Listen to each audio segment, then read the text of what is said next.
Welcome back, everyone, to North American Star League Season 4 qualifiers. We're in the middle of a series between Minigun and Daisy. And Minigun took game number 1 after great defense with the 4-gate and follow-up harass with the Warp Prism, speed Warp Prism and Immortals, and then with picking really good engagements overall. Yes, and we're going to go into game 2.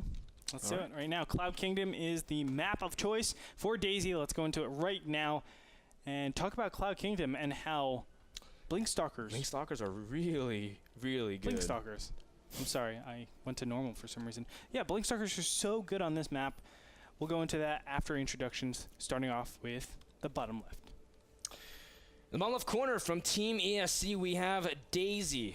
It is not the mod of Arma 2. It is the player that is a Korean player, but now playing across servers, and I guess a lot of people don't consider him a foreigner just yet, but he did qualify for TSL 4, and he is now down 0-1 to this player in the top right. It is Minigun from Team Complexity, Chad Jones. You forgot his middle name. I don't want to say his middle name. I'm gonna lose my job on it.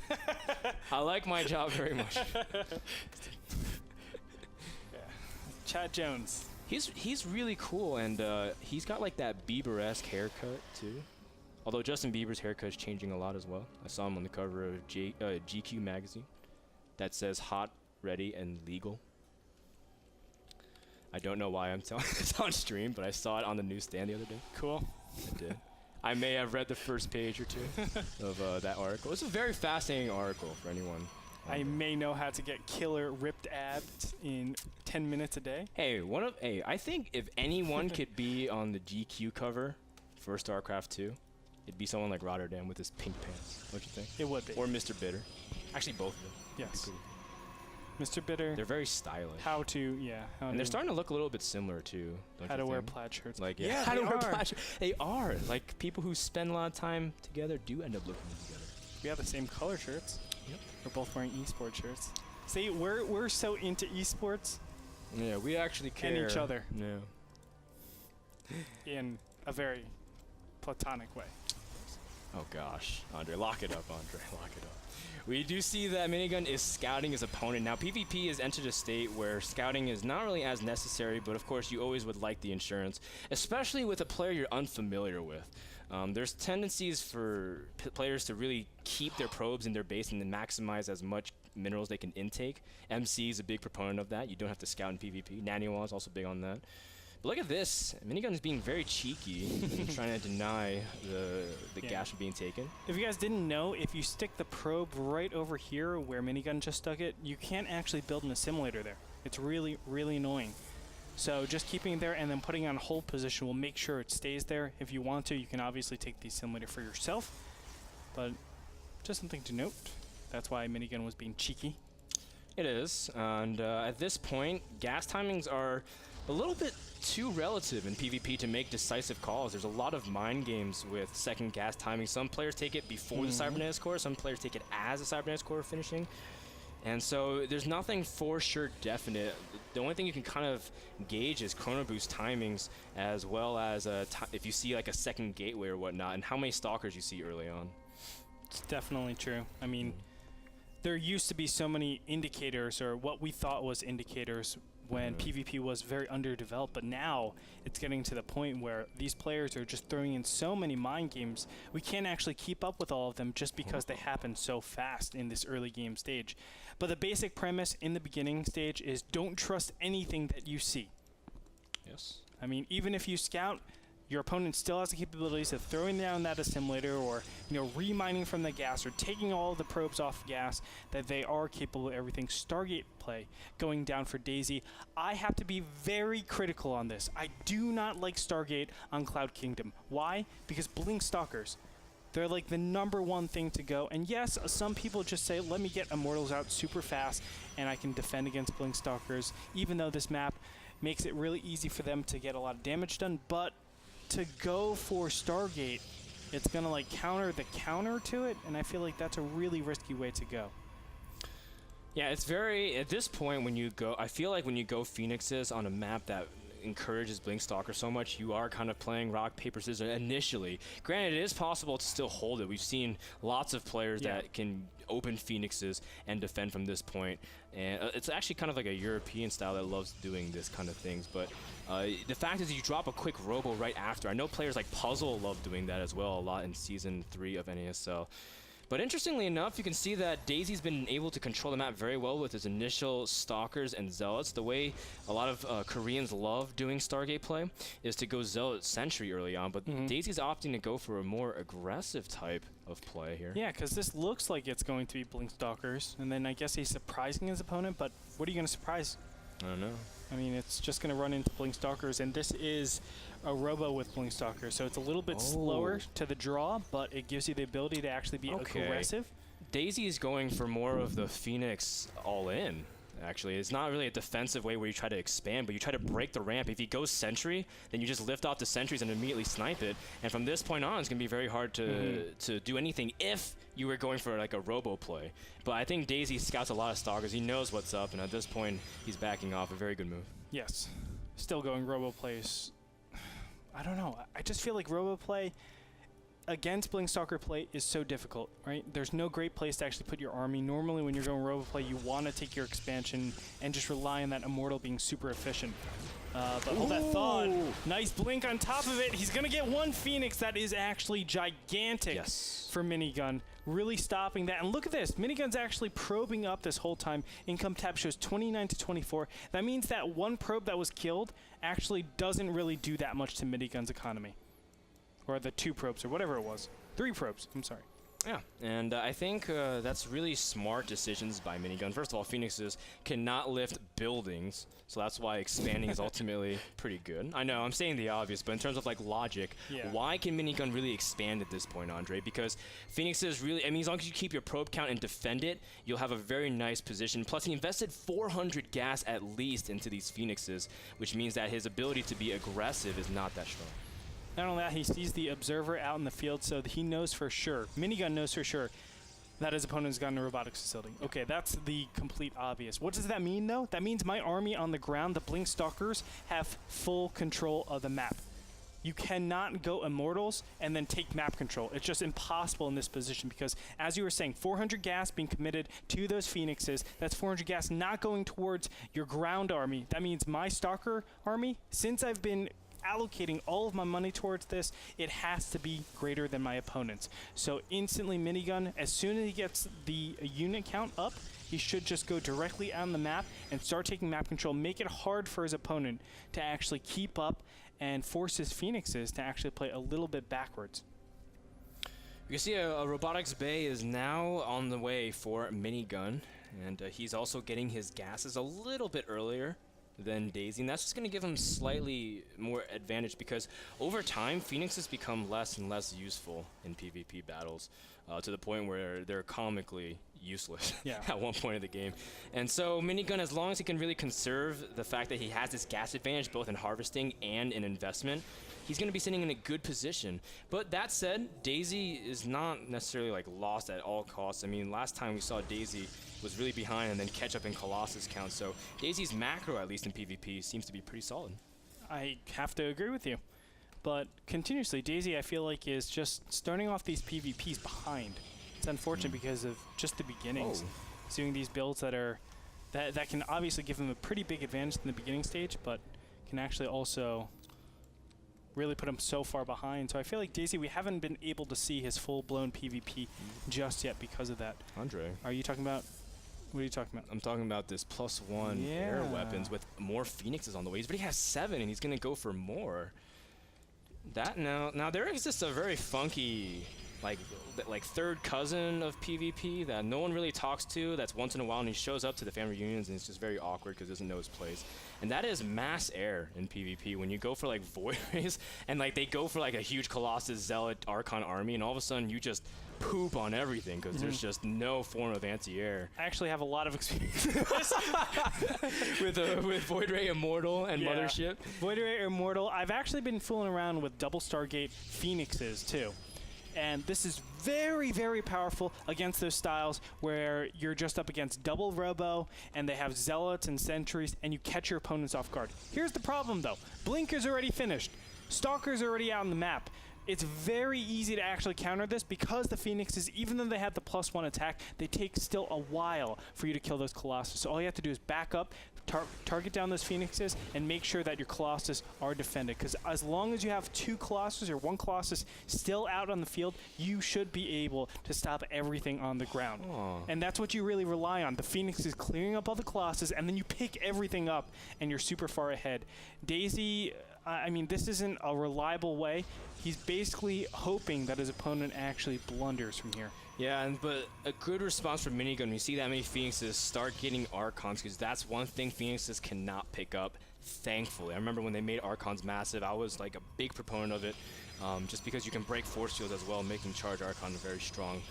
Just another way to incorporate PvP builds. Yeah. But now Daisy, he's making more Phoenixes. You know, at one point I thought, you know, you can just stop making a lot of Phoenixes. It gets to the point where it gets a little bit too much. But I've seen Rotterdam play this in PvP a lot, and he says he likes it only if he knows his opponent can't scout it that much. And Minigun has scouted it. That's right.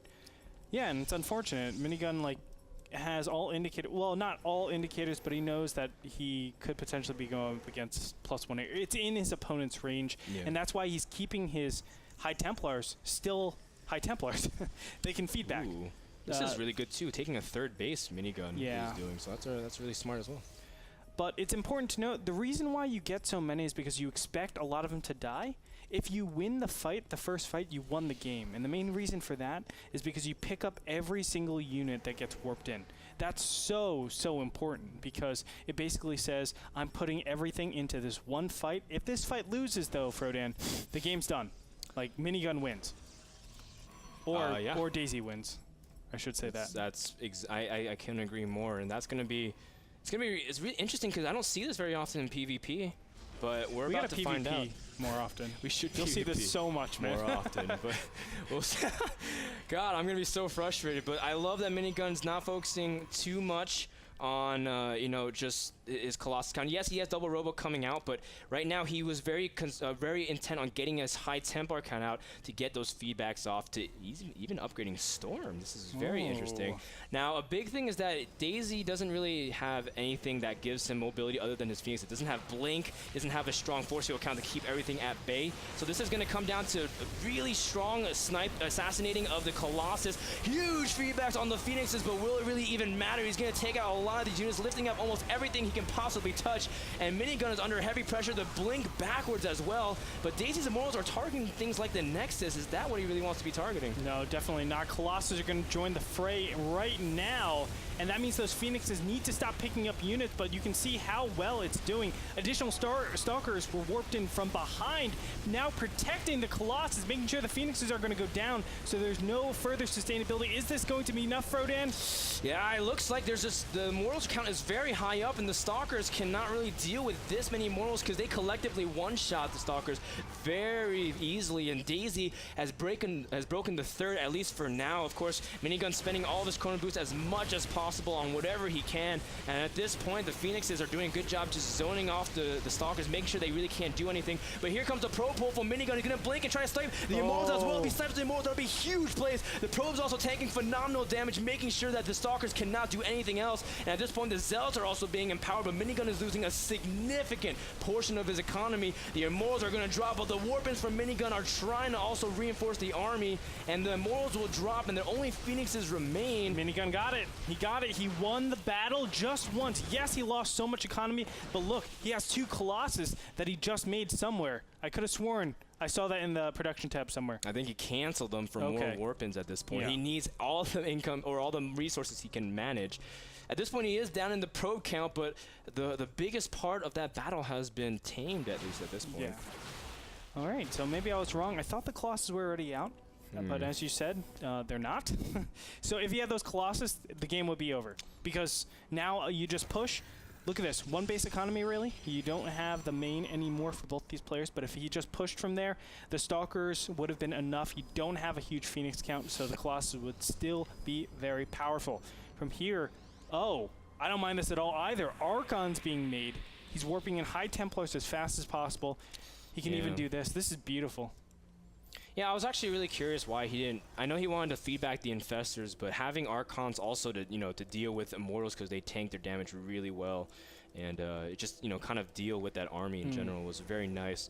And Minigun instead opted to go for Templar. I think he believes he had enough time for Storm, but it's very hard because I don't. How many times are you in this scenario for PvP? It's very difficult to practice for this. Oh, most definitely. Now, the Phoenix count is still pretty large, and remember, this is forced. He has to do this because he didn't progress up into Colossus Tech. If you don't progress into Colossus Tech, you need some sort of quote-unquote hard counter. I wouldn't even call Phoenixes the hard counter. They're just like a soft counter. Maybe, I don't even know how to explain it. The tender counter. Tender counter. That's actually the perfect word for it. They're a tender counter. Yeah. They're not hard, they're not soft, they're just tender. Yeah. Very, very tense because even though Daisy does have a supply lead, 26 of it is caught up in Phoenixes, which do great. They do good things in terms of battle, but the follow-up is all ground. So at this point, Minigun's actually not in an awful position. He is getting further and further along the path in terms of his economy. He was behind in pros, but he's chrono boosting now as fast as he can. Oh, be careful, Daisy. Oh my goodness. Oh my goodness. Daisy from here should actually be taking up to Colossus, I think. He's getting Void Rays instead. Oh my, he's really committing to this Sky Protoss now. He's doing that while also getting charged on everything, and he's going to try to lift up a bunch of the pros, but he's sacrificing a lot. Feedbacks on all the Phoenixes as well, and Daisy sacrificed a lot in order to kill just a few probes. My goodness. Yes, a lot of Phoenixes actually almost dying there. But 2 Phoenixes only at the end of the day. Still, I really have to question, I mean, are Immortals that good against... No, I'm not even going to say that. Immortals are terrible against Archons. Yeah. So why are you doing that?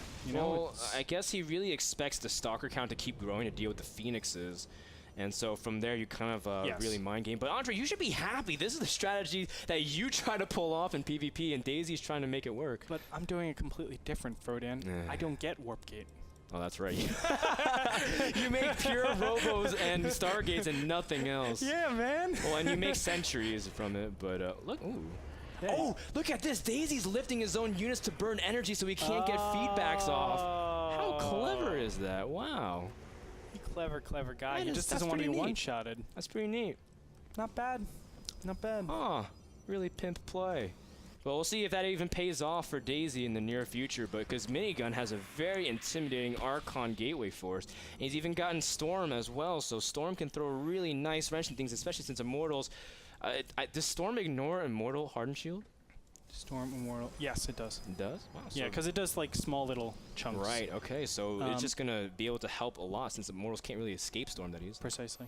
To be honest, in this position, if I want to go back to all my games, there should have been like, when Void Rays were coming out, that should actually be the carrier transition. You shouldn't be going into Void Rays at this period in time when you have to deal with so many Archons and Stalkers. Yeah. Archons and Stalkers are able to deal with Void Rays very efficiently. Now, why is it going to be carriers? Yes, carriers are still weak against them, but it's the Mothership that you really want to get. Mothership gives you a little bit of time. You have Phoenixes, really utilize that air control, make sure you kill all the observers, and then all of a sudden you have a position where your units are invincible. It buys you 2 to 3 minutes, and then your Colossus or your Corruptor, carrier count comes out. Beautiful storms, by the way. Very nice. A lot of those Zealots are very weak. In fact, they're almost dead at this point. Another Storm also killing off several of those Zealots. A great move from Minigun thus far. Storms also on the Phoenixes doing a good job zoning thus far. Of course, Daisy's just biding his time, trying to see if he can lift off some of the important units. Goes for the Stalkers and Zealots, but a huge blink down from Minigun as well, trying to see if he can target some of the Archons and Immortals. The Archons from Minigun are doing phenomenal against the Zealots. The Void Ray is also charging up. You can see Daisy's really trying to target the anti-air so the Void Rays can do all the damage in the world, but there's just way too much blue and not enough red. Minigun's got this, and this is going to be a 2-0 sweep against Daisy. Impressive play. GG gets called out, and he's going to take it on Cloud Kingdom beautifully. Yeah, I got to do that too. That is a GG Minigun. Congratulations. You move on to the round of 4, you sicko. Wow, semifinals for Minigun. Of course, only the top 2 get any kind of reward. Second place gets $250 and nothing else. But first place, $750 and a spot in NASL Season 4 divisional play. a North American of all people. A lot of people say like there's a lot of Koreans that are great. You know, how are the North Americans going to rise up? Minigun showing he's practicing hard, he's diligent, and he's here. He showed up to this tournament. Yes. And Daisy, get your mothership out, man. Really make, because think about it, like, how can I make my Phoenixes useful? That's the big question you have to ask yourself. Obviously, if your opponents aren't going Colossus, it's like, well, I have air control. What can I do with air control? Mothership.